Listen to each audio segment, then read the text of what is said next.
لما بتكون عالق جوه ذكريات وبتعمل لها تفصيلة تفصيلة ومركز فيها وبتعيد السيناريوهات تاني، اقسم بالله عمرك ما هتتشافى. لانه ده ان دل فيدل على انك مش متصل بجسدك، انت منفصل عنه.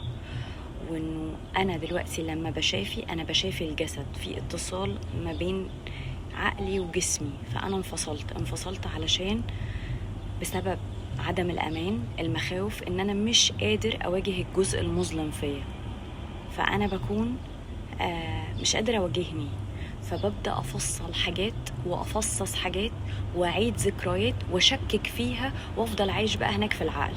فاللي بيعيش في العقل ربنا يتولاه. اكبر عدو للانسان هو الانسان نفسه، المقصود بيه اللاواعي. كل ما ربنا هيبتليك بعقلك كل لما هتروح منك خالص، بتعيد الذكرى وتشوف هو كان بيعمل كده ليه وانت كنت بتعمل كده ليه.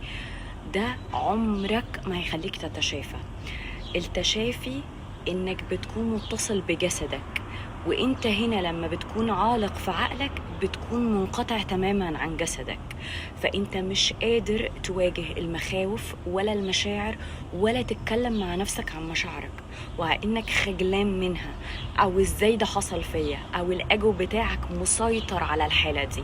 فما تقدرش ان انت تطلع بره الشخص ده، خلاص هو علق في دماغك وانت فضلت جوه، وعقلك ربنا يتولاك بقى.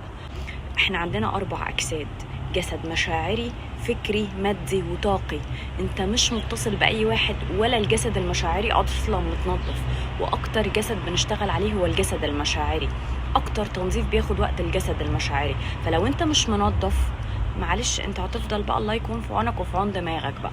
فخدها نصيحة، لو انت عالق في الذكريات فانت منفصل عن جسدك، فانت لازم تتصل بجسدك علشان تشوف التشوه الادراكي وتشوف مشاعرك وتحس بيها وتواجه نفسك. بس كده.